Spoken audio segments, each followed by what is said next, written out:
En el mundo de la tecnología, digamos que hay dos tipos de personas, los que sueñan con cambiar el mundo y los que sueñan con ser sus dueños. Bueno, pues Larry Ellison pertenece sin la menor duda a esa segunda categoría. Mientras otros andaban construyendo cositas en garajes, él estaba levantando un imperio. Y esta frase, que parece sacada de un villano de película, es en realidad la filosofía que guió toda su vida. Define a la perfección su mentalidad, agresiva, de ganador absoluto, donde una victoria no cuenta si el rival todavía puede levantarse. Es que en Silicon Valley, la historia que siempre nos cuentan es la del rebelde, del creador idealista, ¿no? Como un Wozniak. Pero Ellison, él rompe completamente ese molde. No era el rebelde, era el conquistador. No quería empezar una revolución, quería el dominio total. Punto. Ok, pero ¿cómo se llega a ser así? Para entender al emperador hay que conocer sus orígenes, o sea, la historia de cómo un joven programador acabó trabajando en un proyecto secreto para una de las agencias de inteligencia más poderosas del planeta. A ver, imagínense. Criado en Chicago, Allison era brillante, sí, pero de plano no encajaba en el sistema académico. Dejó la universidad y se lanzó a California con muy poco en la bolsa, pero con una mente afiladísima y un talento casi natural para programar. Un origen que, la verdad, contrasta brutalmente con el imperio que iba a construir.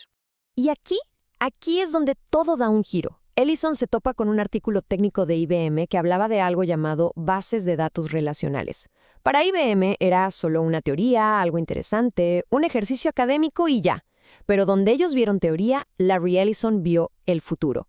¿Y qué es esto? Piénsenlo como si fuera el sistema nervioso central de la información, una forma de conectar datos que iba a permitir a empresas y gobiernos manejar cantidades masivas de información como nunca antes se había podido. Ellison fue de los primeritos en entender el poder monumental que se escondía ahí. Entonces, el momento clave es este. Junto a dos socios, funda una pequeña empresa y consigue su primer gran contrato. El cliente, nada más y nada menos que la Agencia Central de Inteligencia, la CIA. El nombre clave de ese proyecto secreto era Oráculo. Y Larry, con una audacia increíble, tomó ese nombre y lo convirtió en su bandera de guerra. Y con esa bandera no entró al mercado, entró a un campo de batalla. Para Ellison, los negocios nunca fueron un juego amistoso.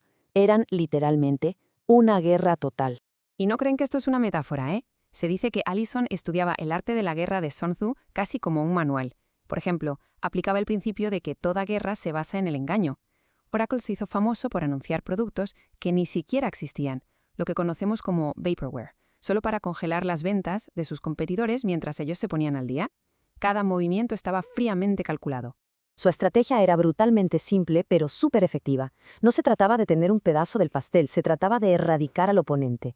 Si no podía vencerlos con mejor tecnología, los compraba. Y si no los podía comprar, desataba sobre ellos una fuerza de ventas que era legendaria por lo agresiva que era. El resultado fue, pues, un verdadero cementerio de competidores. Empresas como Sybase e Informix, que en su momento fueron gigantes, simplemente no aguantaron la ofensiva de Oracle. O fueron superados, o fueron absorbidos, o de plano los borraron del mapa. Y el impacto se sintió en el mundo real, ¿eh? La victoria de Oracle no se quedó en Silicon Valley. Su tecnología se convirtió en esa infraestructura silenciosa que mueve al mundo. Hoy, cuando alguien saca dinero de un cajero o rastrea un paquete por Internet, es muy probable que detrás de todo eso esté trabajando una base de datos de Oracle. Con la victoria, claro, viene una riqueza casi inimaginable. Pero, a diferencia de otros titanes tecnológicos que cultivaban una imagen más modesta, Ellison nunca ocultó su fortuna. Al contrario, la exhibía como si fueran los trofeos de sus conquistas. Para que nos demos una idea de la escala, solo hay que ver este número. No compró una casa en Hawái, ni una finca. Compró el 98% de una isla entera, Lanai. Eso ya no es riqueza, eso es poder territorial. Y su vida personal era un reflejo de su estrategia de negocios. O sea, no tiene un jet privado normal, tiene jets de combate. Compite en la Copa América no para participar, sino para dominar. Y su legendaria rivalidad con Bill Gates llegó a tal punto que mandó a hurgar en la basura de sus enemigos.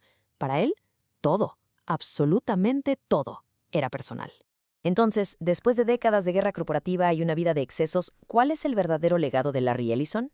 Bueno, la respuesta está en su visión.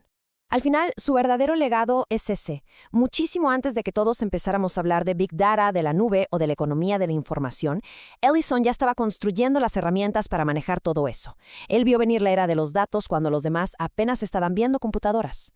Y esta es la idea central de todo su imperio. Él entendió, antes que casi nadie, que el recurso más valioso del nuevo siglo no se iba a sacar de la tierra, sino que se iba a generar en servidores. El nuevo poder mundial no iba a ser el petróleo, iba a ser la información. Lo que nos deja con una pregunta final. Sus métodos fueron despiadados, su ambición infinita. Pero, en un mundo que a menudo esconde su naturaleza competitiva detrás de frases idealistas, quizás Ellison fue simplemente el más honesto de todos, un conquistador en una tierra de supuestos misioneros. La respuesta, como casi siempre, es bastante compleja.